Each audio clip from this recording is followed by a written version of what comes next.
सीटों के बंटवारे पर बोले उपेंद्र कुशवाहा। सीटों पर बातचीत अभी अधूरी है। कुशवाहा कह रहे बातचीत अभी पूरी नहीं हुई है, बातचीत का अगला दौर दिल्ली में होगा।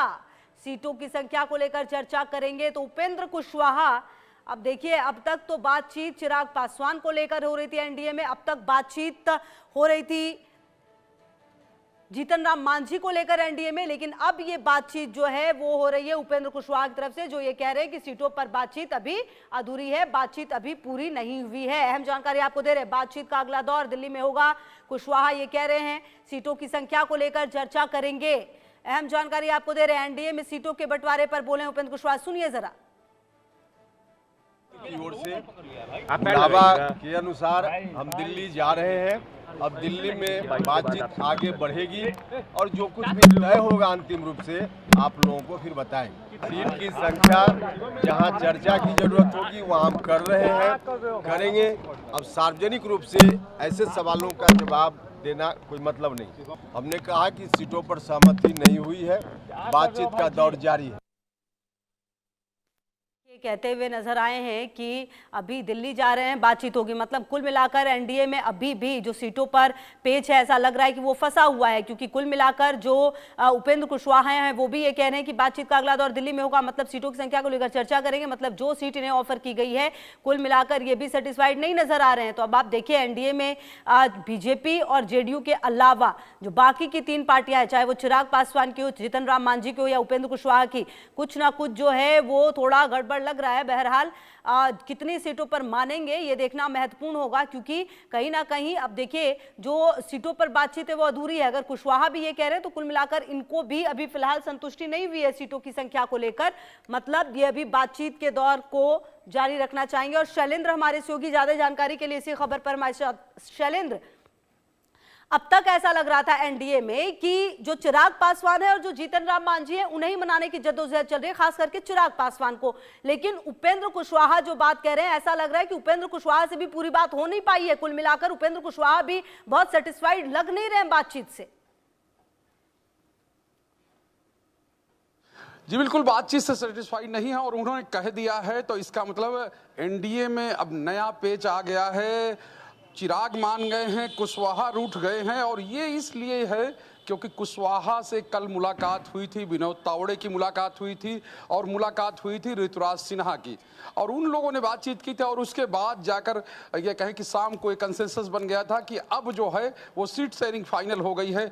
लेकिन आज जब वो नंबर्स चलने लगे सोशल मीडिया से लेकर चैनलों पर और सूत्रों के हवाले से खबर चलने लगी, तब कुशवाहा को लगा कि नहीं, ये ठीक नहीं है, और उसी के बाद वो एक्शन में आए हैं। और या यूं कहें कि उनको लगा कि नहीं, हमको जो मिला वो ठीक नहीं है, क्योंकि पहले सूचना आई थी कुशवाहा ने 24 सीटों की लिस्ट दी है, और 24 सीटों में अगर 6 सीटें मिलती हैं तो आप समझिए कि क्या उनका किस तरह से उनसे एक तरह से कहा जाए बातचीत हुई है। और यही वजह है कुशवाहा अंतिम समय में अंतिम क्षण का मोल तोल कर लेना चाहते हैं, क्योंकि जाहिर सी बात है आज का दिन है और कल ये घोषणा होनी है, यानी कहा गया था आज ही शाम को घोषणा हो जाएगी। लेकिन कुशवाहा का पेच जिस तरह से फंसा हुआ, ये नहीं लगता है कि आज घोषणा हो पाएगी एनडीए की सीट शेयरिंग की। अगर बात हो जाती है, घोषणा हो जाती है, लेकिन अगर नहीं होती है तो कल तो करना ही पड़ेगा, क्योंकि अब नामांकन जो है परसों से यानी रविवार के बाद सोमवार से तेजी पकड़ेगा, और कई ऐसे प्रत्याशी हैं जो तैयारी कर चुके हैं, और जब तक नाम घोषित नहीं होगा तब तक चीज़ें आगे नहीं बढ़ेंगे। और यही वजह है कि अब चीज़ें धीरे धीरे आगे बढ़ रही हैं। लेकिन अब ये कह सकते हैं कि एक कदम आगे चलकर एनडीए 2 कदम पीछे हो गया है कुशवाहा के उससे, तो इसमें कोई अतिशयोक्ति नहीं होगी। और साफ तौर पे है कि कुशवाहा का पेच अब बीजेपी को निकालना ही होगा कि आखिर वो क्या चाहते हैं और किस तरह से वो मानेंगे। बिल्कुल। अच्छा, अब देखिए शैलेंद्र, कहीं ना कहीं जिस तरीके से ये पूरा सीट बंटवारे का जो शुरुआत से हम देख रहे हैं, कुल मिलाकर ऐसा लग रहा था कि एनडीए में उपेंद्र कुशवाहा ही एक ऐसे हैं जो संतुष्ट हो जाएंगे, लेकिन ऐसा हुआ नहीं है। कहीं ना कहीं दबाव की राजनीति अब इनकी तरफ से भी चल रही है, और मुश्किलें अब एनडीए के लिए जरूर है, क्योंकि आप किसको मनाएंगे, कौन रूठेगा और किस तरीके से सीटों को, ये अब दिन भी नहीं है, कल आपको सारी चीजें सामने लानी होंगी। ऐसे में शैलेंद्र, सबसे सही रास्ता एनडीए के पास क्या नजर आता है?